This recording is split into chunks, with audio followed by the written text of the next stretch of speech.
اے ایمان والو انہیں اپنا دوست نہ بناؤ، اس لیے کہ یہودی اور عیسائی آپس میں ایک دوسرے کے دوست ہیں، اتنا بھی کافی تھا۔ لیکن اللہ تبارک و تعالی نے معیار ہی بدل دیا اور اتنا بڑا حکم ارشاد فرمایا۔ اس آیہ مقدسہ نے ہر چیز کو اپنے دامن میں سمیٹ کے رکھ دیا۔ یہودی اور عیسائی کو اپنا دوست نہ بناؤ، اس لیے کہ وہ آپس میں ایک دوسرے کے دوست ہیں۔ تو بات اتنی بھی کافی تھی، لیکن فرمایا اللہ تعالیٰ نے وَمَن يَتَوَلَّهُم مِّنكُمْ، جو تم میں سے انہیں اپنا دوست بنائے گا۔ تمہیں منع کر دیا ہے، ہم نے روک دیا ہے کہ دوست بنانا، اور اگر وَمَن يَتَوَلَّهُم مِّنكُمْ، جو تم میں سے، وَمَن يَتَوَلَّهُم مِّنكُمْ، جو بھی تم میں سے انہیں اپنا دوست بنائے گا فَإِنَّهُ مِنْهُمْ، تو وہ انہی میں سے ہے۔ تمہیں بتا دیا ہے کہ دوست یہودی اور عیسائی کو کبھی دوست بنانا، اور اگر بناؤ گے تو پھر تم، اور پھر جو قرآن مجید نے بات اس آیہ مقدسہ کو جو ختم فرمایا تو فرمایا ان اللہ لا یہدی القوم الظالمین، بے شک اللہ ظالموں کی قوم کو ہدایت نہیں دیتا۔ ظلم کرنے والوں کے نصیب میں ہدایت نہیں ہوتی، وہ ظلم کرتے رہتے ہیں اور انہیں سمجھایا جائے تو مانتے بھی نہیں، اس لیے کہ ہدایت ان کا نصیب نہیں ہوتی۔ میرے بھائی، دنیا میں بد نصیب ہے وہ شخص جو غلطی کرتا ہے اور پھر مانتا بھی نہیں، اور دنیا میں کم ظرف ہیں وہ لوگ، کم ظرف جو اپنے ظالم ہونے کے باوجود ظلم پر وضاحتیں پیش کرتے ہیں،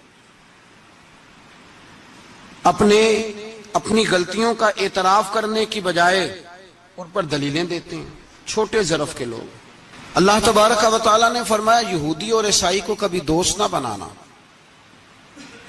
میرے بھائیوں، میرے بزرگوں، میرے دوستوں، ہمارا دین تعصب سے پاک ہے لیکن تسلب کا حامی ہے۔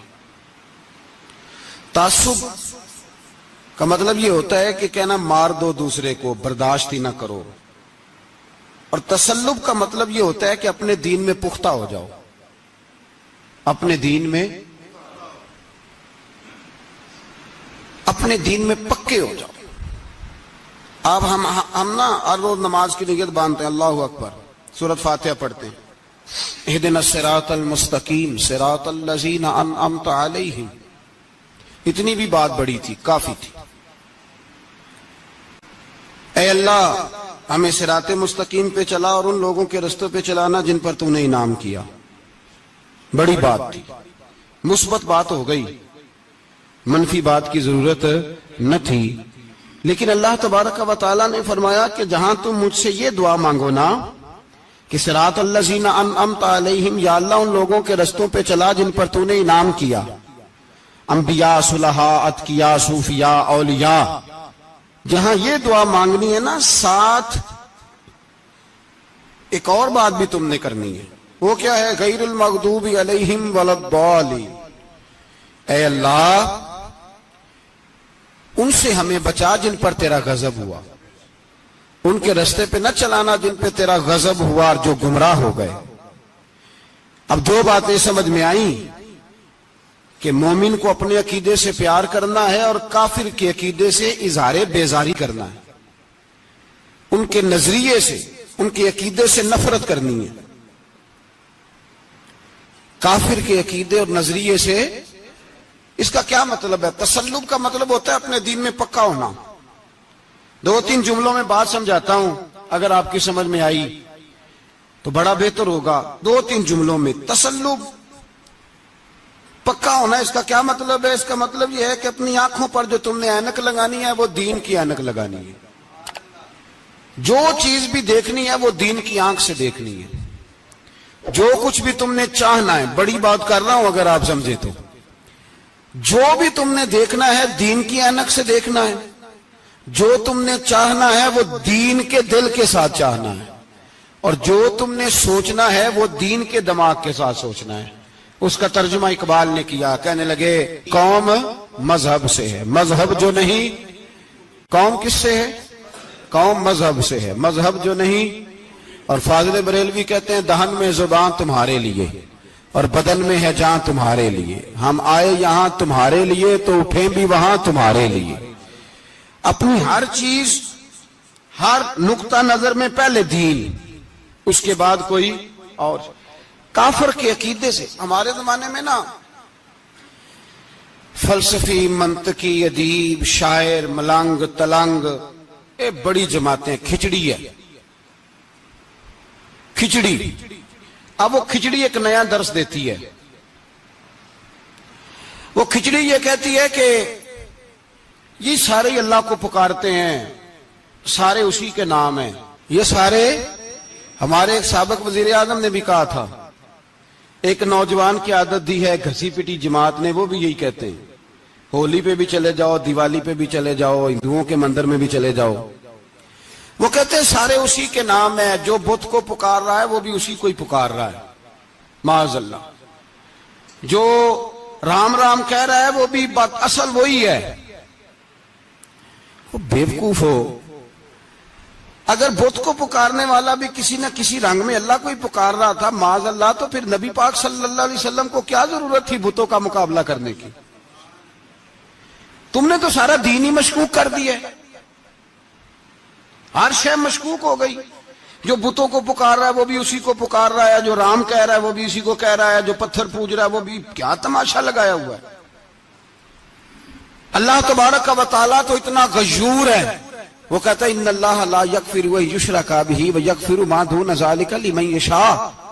میں ہر چیز بخش دوں گا، میرے ساتھ کسی کو شریک نہ بنانا، میں اس کی معافی نہیں دوں گا. اللہ کے پیارے پیغمبر حضرت عزیر، جناب عیسیٰ علیہ السلام کو جب لوگوں نے معاذ اللہ خدا کا بیٹا کہا تو رب تبارک و تعالیٰ نے قرآن پاک کی آیتیں نازل فرمائی. اور میں یہ جھوٹ بولتے، یہ ظلم کرتے ہیں اپنی جانوں پر. او بھائی یہ کھچڑی جو پکا رہے ہیں نا ملنگ لوگ، ادیب لوگ، سارے اسی کے نام ہیں. اس کا ایک ہی نام ہے لا الہ الا اللہ، لا الہ الا اللہ، لا الہ الا اللہ. اس کے سوا کوئی بھی معبود ہو ہی نہیں سکتا، سوال ہی نہیں. او خدا کے بندے، یہ فلسفہ. اور پھر ہم سیانے بڑے، ہمارے دلوں میں رحمت بڑی ہے، نرمی بڑی ہے کافر کے حق میں، مشرک کے حق میں. سارے جی اسی کو پکارتے ہیں. تو زیادہ مہربانی کرنے والا ہے یا نبی پاک زیادہ رحمت للعالمین ہے؟ حضور نے تو فرمایا بت کے پجاری سے جہاد ہوگا تلوار کے ساتھ. پنڈت اور جوگی کاٹے جائیں گے تلوار کے ساتھ. جو اللہ تبارک و تعالیٰ کی توحید میں کسی کو شریک کرے گا مسلمان اس کے خلاف اٹھیں گے. تو کہہ رہا سارے یہ ایک ہیں. تسلب نہیں، دین کی پختگی نہیں. ہمارے ہاں لوگ مسئلہ پوچھتے ہیں پاکستان میں جو عیسائی رہتے ہیں نا وہ غریب ہیں، پاکستان میں جو عیسائی رہتے ہیں نا وہ، اور جو امریکہ میں رہتے ہیں. پاکستان کے اندر جو لوگ ہیں نا وہ مسئلہ پوچھتے ہیں، کہتے ہیں جی عیسائیوں کے ساتھ کھانا پینا جائز ہے. میں نے کہا امریکہ میں جب رہتے ہو تب کیوں نہیں پوچھتے؟ یہاں تم مسئلہ پوچھتے ہو، پوچھتے ہیں نا لوگ عیسائیوں کے ساتھ کھانا پینا جائز ہے کہ ناجائز ہے، اور وہاں جب تمہیں ضرورت ہوتی ہے پاسپورٹ کی تو عیسائی بی بی سے نکاح کر لیتے ہو. اور پوچھو نا اپنے ملک کے سیاست دانوں سے، پوچھو ان سے کہ تمہارے بچے جو جا کے وہاں روٹیاں کھاتے ہیں تو کون سے ہوٹل ہیں جہاں بالکل جائز تمہارے لیے علیحدہ سے پکتا ہے؟ وہ جو تم نے وہاں رشتہ داریاں کی ہوئی ہیں، تمہارے بچے وہاں رہ رہے ہیں تو وہاں مسئلے نہیں یاد.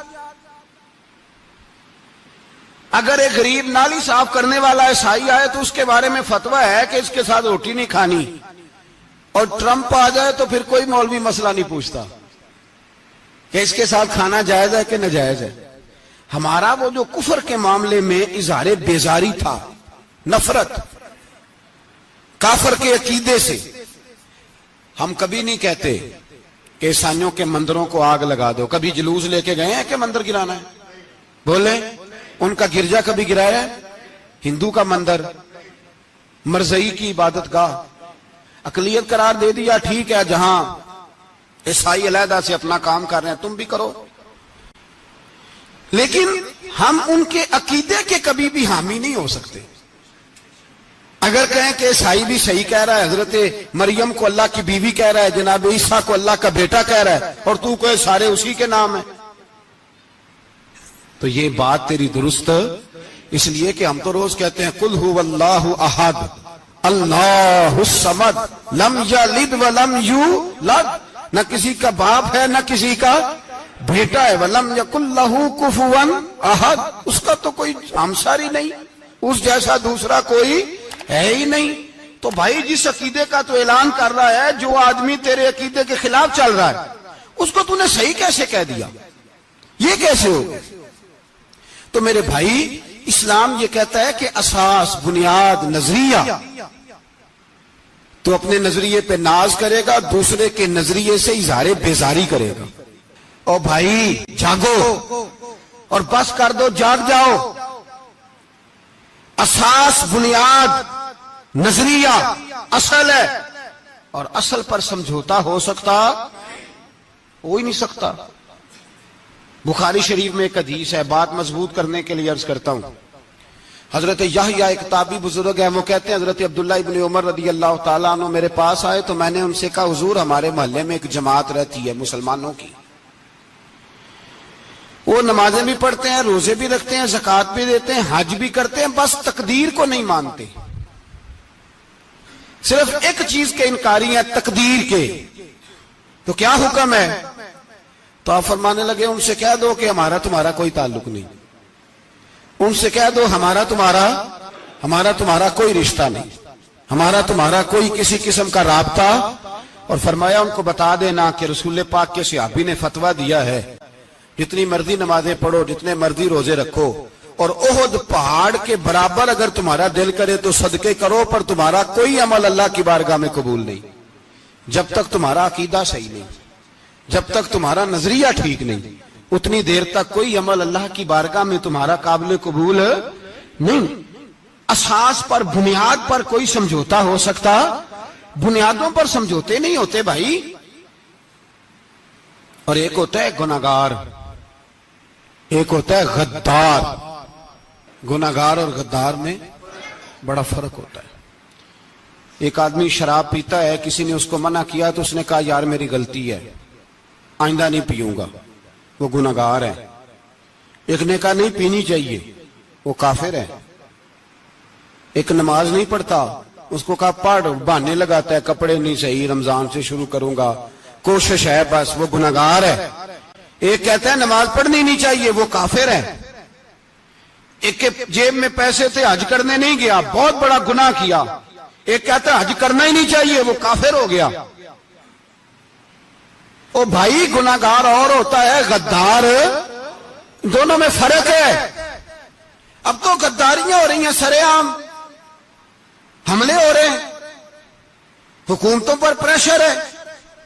یورپ ایک منٹ سے پہلے مرزئی کو ویزا دیتا ہے، قادیانی کو ویزا دیتا ہے۔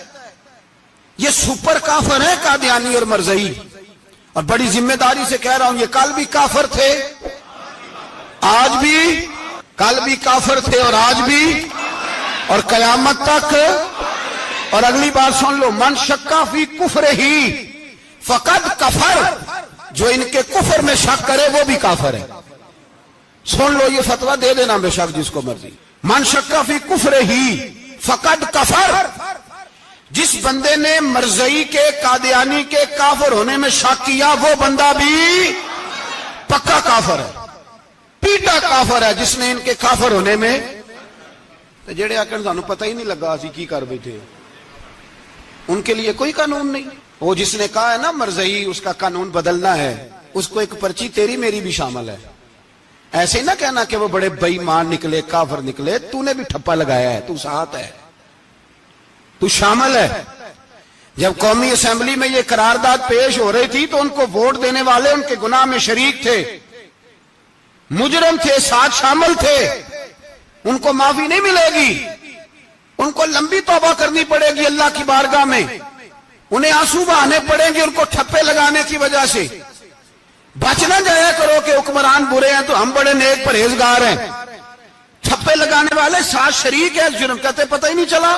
کیسے پتہ نہیں چلا؟ کیسے پتہ نہیں چلا؟ یہ تو جو مدہوش ہوتے ہیں انہیں پتہ چل جاتا ہے یہ نبی پاک کی عزت کی بات ہو رہی ہے. بندہ مدہوش ہو نا، مدہوش بے ہوش ہو مسلمان، رسول اللہ کی بات ہو تو اس کی بھی آنکھیں کھل جایا کرتی ہیں. اور تم جاگتے پڑھے لکھے اسمبلیوں میں بیٹھے مالدار، تم پتہ ہی نہیں چلا قانون بدل گیا، خبر ہی نہیں ہوئی. یہ دھوکہ کسی اور کو دینا. ہم تمہارے ان دھوکوں میں آنے والے کہ کسی اور کو سنانا کہانیاں. ہمیں نہیں سمجھ آتی تمہاری کہانیاں. کہتے غلطی ہو گئی، بھول گئے. اور وزیر اعلیٰ صاحب کہتے ہیں اس کو نکال دینا چاہیے. کس نے نکالنا ہے نا تماشا. کہتے اس کو نکال دینا چاہیے جس نے اس قانون میں. تو کس نے نکالنا ہے؟ حکومت تو آپ کی ہے، تو کون نکالے گا؟ شرم کرو، مر جاؤ ڈوب کے. یہ تمہارا طریقہ ہے؟ جرم کرتے اور جرم کر کے کہتے ہو نہیں نہیں نکال دینا. کون نکالے گا؟ نکالو، پتہ چلے تمہارا. امیر ملت پیر جماعت علی شاہ صاحب محدث علی پوری رحمت اللہ علیہ، پیر صاحب فرماتے ہیں جب پاکستان بن رہا تھا تو ہم نبی پاک صلی اللہ علیہ وسلم کی عظمتیں بیان کیا کرتے تھے. ہم کہتے تھے لوگوں پاکستان بنے گا تو اس میں نبی پاک کا نظام آئے گا، غریب امیر کا فرق مٹ جائے گا، اس میں کوئی برادری نہیں ہوگی، ایک برادری ہوگی جس کا نام مسلمان ہوگا. اس میں چھوٹا بڑا امیر غریب ایک ہی صف میں کھڑے ہو گئے، محمود و ایاز، نہ کوئی بندہ رہا نہ کوئی بندہ نواز. یہ پاکستان ہوگا. اور کہتے ہیں ہندو پنڈت تقریریں کرتے تھے او وہاں نبی پاک کا نظام نافذ ہوگا، معاذ اللہ ہاتھ کٹیں گے، گردنیں کٹیں گی، بڑا وہ معاذ اللہ مخالفت کرتے تھے. وہ کیا پتا تھا کہ بعد میں یہاں بھی سارے وہی تماشے ہوں گے جو وہ کہہ رہے ہیں. تو پیر صاحب کہتے ہیں کہ جگہ ہندوؤں کا جلسہ تھا، ہندوؤں کا پنڈت تقریر کر رہا تھا، وہاں سارے ہندو بیٹھے تھے. تو اس پنڈت نے نا تقریر کرتے کرتے نبی پاک کی شان میں کوئی بے ادبی کر دی معاذ اللہ. چونکہ سارے ہندو تھے، کوئی مسلمان نہیں تھا. ایک ملنگ بیٹھا تھا دور، اس نے دوری ڈنڈا پکڑا ہوا تھا اور کوئی اپنی موج کا کام کر رہا تھا. آپ کو پتا ہے ان کے پاس جو ڈنڈا ہوتا ہے بڑا رنگین ہوتا ہے، کوئی اسپیشل بنایا ہوتا انہوں نے. تو بیٹھا تھا ملنگ. میں نے کہا بے ہوش بھی ہو نا، جو بے ہوش ہو مسلمان، رسول اللہ کا نام آئے تو اس کی بھی آنکھیں کھول جایا کرتی ہے. تیری بند کی باندھی رہ گئی ہے، کیسے ہو گیا؟ ہاتھ میں ڈنڈا تھا اور وہ اپنے کام لگا ہوا تھا. جب اس کے کانوں میں سپیکر کی آواز آئی نا کہ نبی پاک کے بارے میں بات کی ہے، تو ڈنڈا اٹھایا، پیچھے سے اسٹیج پہ چڑھ گیا.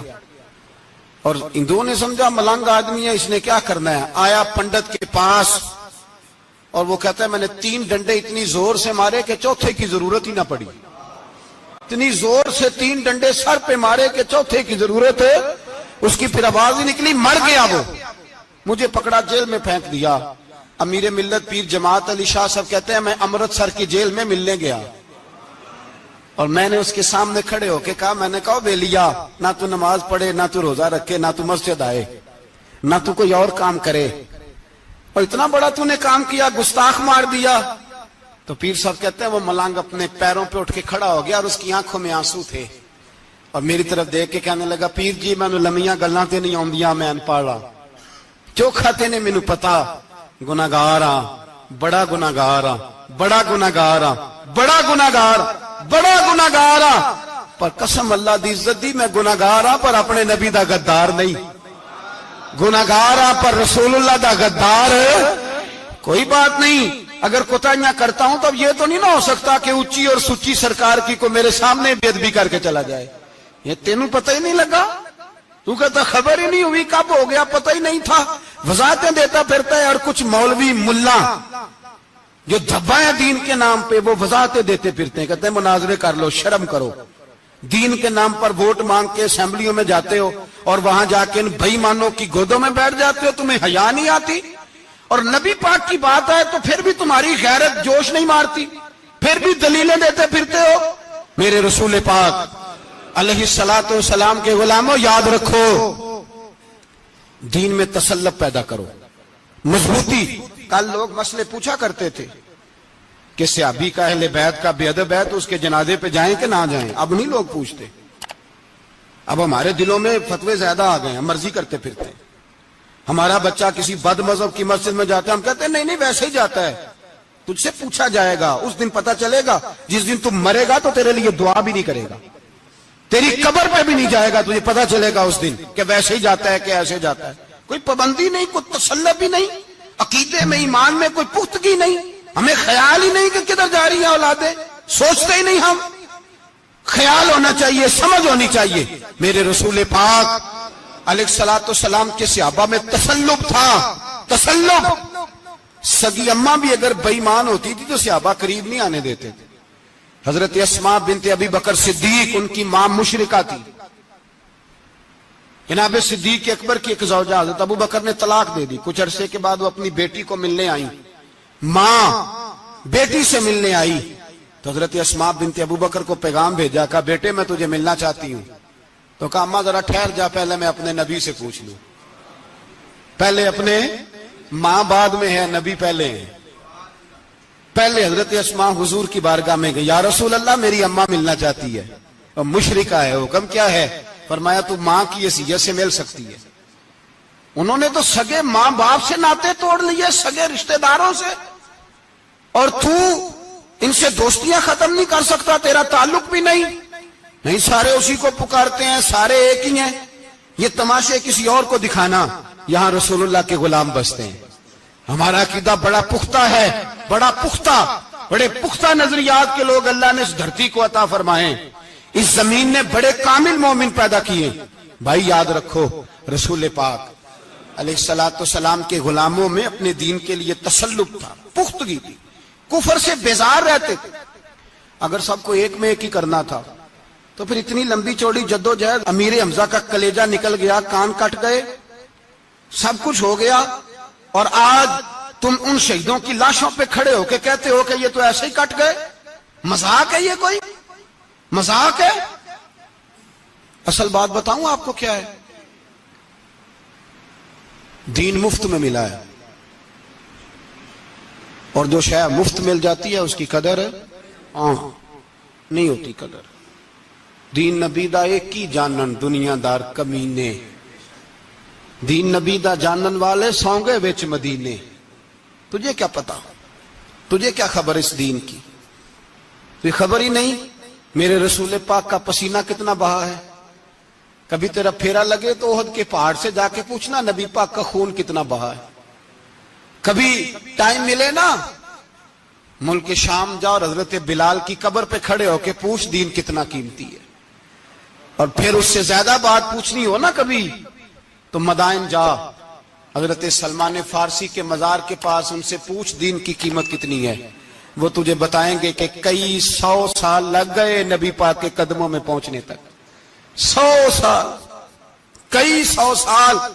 اور اگر پھر بھی تجھے تسلی نہ ہو تو جنت البقیع میں جا اور سیدہ طیبہ طاہرہ حضرت فاطمہ الزہرا سے پوچھ. ان سے پوچھ بی بی اس دین کی قدر کیا ہے. وہ تجھے بتائیں گی کہ جب دین کے چہرے پہ سرخ رنگ بھرنا تھا تو میں نے حسین کا خون دے کے بھرا. وہ تجھے بتائیں گی کہ اس دین کو جب پینٹ کرنا تھا تو میں نے جناب علی اصغر کے بازوؤں کے ساتھ مصوری کی ہے. اس کو آسان سمجھ رکھا ہے لوگوں نے, آسان سمجھ رکھا ہے. کہا تم کٹ گئے, اور آج اٹھنے والا صوفی اور درویش کہتا ہے سارے ایک ہی ہیں, سارے اسی کو مانتے ہیں. جس سیاستدان کا دل کرتا ہے وہ جا کے مندروں میں پوجا کر آتا ہے, جس کا دل کرتا ہے وہ جا کے ہندوؤں کی ہولی اور دیوالی میں شریک ہو جاتا ہے. سب ایک ہی ہیں. اگر ایک ہی تھے تو حسین کا علی اصغر کیوں شہید ہوا؟ اگر سب ایک ہی تھے تو جناب علی اکبر کیوں شہید ہوئے؟ سارے ایک ہی تھے تو پھر ٹھیک ہے, مست رہنا چاہیے تھا. یہ مذاق ہے اتنی قربانیاں, شرم ہی نہیں آتی بات کرتے ہوئے. جاگو اور اپنے دین کو سمجھو. میرے رسول پاک علیہ الصلوۃ والسلام نے جو دین دیا اس میں تسلب ہے, تسلب, کفر سے بیزاری. کتنی بیزاری؟ حضرت ام حبیبہ رضی اللہ تعالیٰ عنہ ام المومنین ہے, یہ ہماری اماں ہیں. ام, ماؤں کے نام تو بچوں کو آنے چاہیے نا, یہ مومنوں کی ماں ہیں. ابو سفیان کی بیٹی ہیں, حضرت ابو سفیان رضی اللہ تعالیٰ عنہ کی بیٹی نبی پاک کی زوجہ ہیں. جناب امیر معاویہ رضی اللہ تعالیٰ عنہ کی سگی بہن حضور کی زوجہ تھی, بہت بڑے امیر باپ کی بیٹی تھی. مدینے جب آئیں تو نبی پاک کے گھر میں غربت دیکھی, آزمائش دیکھی، کئی کئی دنوں کے فقر اختیاری کے جلوے دیکھے۔ ابو سفیان ایک مذاکرات کے سلسلے میں مدینے آئے اور کہتے ہیں میں نے سوچا سیدھا اپنی بیٹی کے گھر جاتا ہوں، تو کہتے ہیں میں حضرت ام حبیبہ کے صحن میں داخل ہوا تو چارپائی پہ بستر بچھا ہوا تھا، اور ام حبیبہ ایک سائیڈ پہ بیٹھ کر تو سوئی دھاگے کے ساتھ کوئی کام کر رہی تھی۔ ابو سفیان کہتے ہیں میری بیٹی کی نظر پڑی تو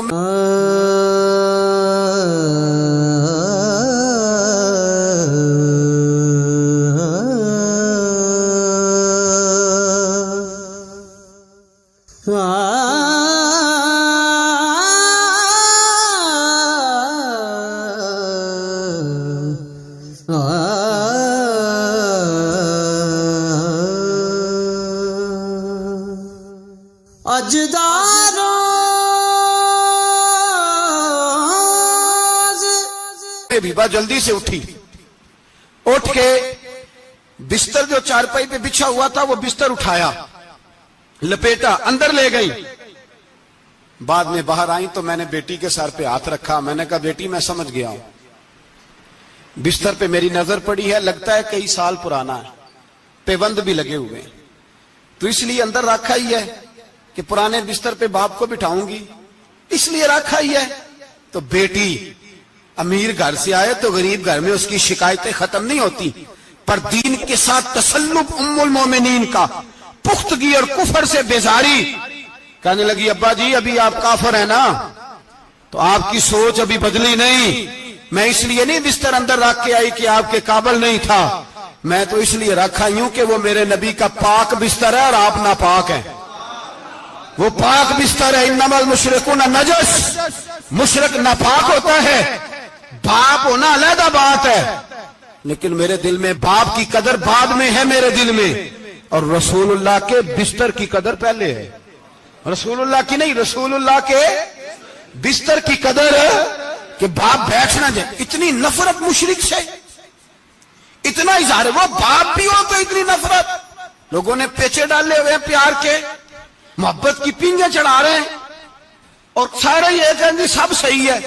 اور ہمارے دلوں میں نرمی، ہمارا اپنا جوان باہر جاتا ہے، وہ یہ نہیں دیکھتا کہ میں جس سے شادی کرنے لگا ہوں نیشنلٹی زیادہ ضروری ہے کہ ایمان، پیسے زیادہ ضروری کہ ایمان، دین زیادہ ضروری کہ دولت۔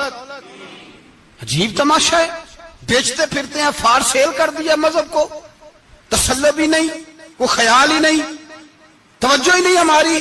میرے رسول پاک علیہ السلام کے صحابہ جو چٹان تھے دین کے معاملے میں، اپنا پیارا بھی سامنے آتا تھا تو کافر سمجھ کے قتل کر دیتے، اس لیے کہ وہ سمجھتے تھے قوم مذہب سے ہے، مذہب جو نہیں تم بھی نہیں، اگر دین نہیں رہے گا تو کوئی شے باقی نہیں رہے۔ یاد رکھنا، اگر دین نہیں رہے گا، میرے حبیب پاک علیہ السلام کے غلاموں کا یہ حال تھا۔ احد کے اندر افواہ پھیل گئی کہ حضور شہید ہو گئے، حضرت انس بن مالک کے چچا تھے انس بن نضر رضی اللہ تعالیٰ، جب افواہ پھیلی نا حضور شہید ہو گئے تو جناب انس بن نضر اٹھے، تلوار پکڑی، صحابہ سے کہنے لگے یہاں کیوں بیٹھے ہو؟ کہا حضور شہید ہو گئے، ہم کیا کریں؟ فرمایا حضور شہید ہو گئے تو ہم زندہ رہ کے کیا کریں گے؟ یہاں کیوں بیٹھے ہو؟ ہمارا جینا بھی مصطفیٰ کے لیے، مرنا بھی مصطفیٰ کے لیے، اگر حضور علیہ السلام وصال کر گئے تو اٹھو، ان بے ایمانوں سے لڑتے ہیں جنہوں نے مصطفیٰ کو شہید کیا ہے، اٹھو۔ حضرت انس بن نضر میدان میں نکلے، اس طرح لڑے کہ صحابہ کہتے ہیں نہ زخموں کی پرواہ، تیر برستے رہے پرواہ کوئی نہیں، تلواریں چلتی رہی پرواہ کوئی نہیں، ان کے وجود پر نیزوں کے زخم آتے رہے پرواہ کوئی نہیں۔ حضرت انس بن نضر اتنا لڑے کہ شہید ہو گئے، اور جب شہادت کے بعد ان کی لاش دیکھی تو 80 زخم نظر آئے، تلواروں کے، نیزوں کے 80 زخم۔ حضور کے لیے ان لوگوں نے جانیں دے دی، پرواہ ہی نہیں کی۔ یہاں اس مسئلے کو ہمارے ہاں لوگ سمجھتے ہی نہیں۔ ختم نبوت کا مسئلہ بڑا حساس مسئلہ ہے۔ ما کان محمد ابا احد من رجالکم ولکن رسول اللہ وخاتم النبیین۔ ہم ختم بھی پڑھے نا کسی کا تو اس میں بھی ختم نبوت والی آیت پڑھتے ہیں، اس لیے کہ یہ بنیادی مسئلہ ہے۔ ہم لوگوں کو بتاتے ہیں کہ جو مرنے والا گیا ہے نا دنیا سے، وہ نبی پاک کی ختم نبوت کا اعلان کرتا ہوا گیا ہے۔